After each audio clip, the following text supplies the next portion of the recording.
Այն ամբողջ մի կողմից դեղին մամուլի, սոցիալական ցանցերի, այդ ամբողջ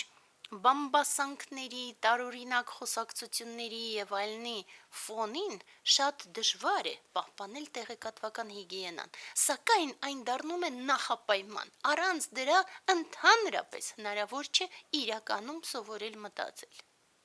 Եվ դրա համար դա առաջին նախապայմանն է, երբ որ դու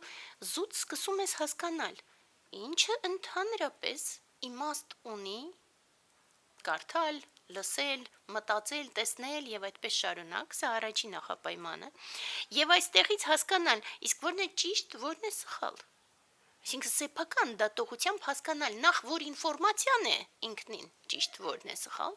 եւ երկրորդը ինչի մասին ընդհանրապես իմաստ ունի մտածել։ Հետաքրքիր է, որ եթե մենք այդպես ենք մոտենում, ապա ընդհանրապես տեղեկատվության երևի թե 99%-ը այլևս դուրս է մնում։ Եվ ըստ այդմ մարդ մաքուր, ազատ կարողանում է դիտարկել այդ 1%-ը եւ խորհել այդ 1%-ի մասին։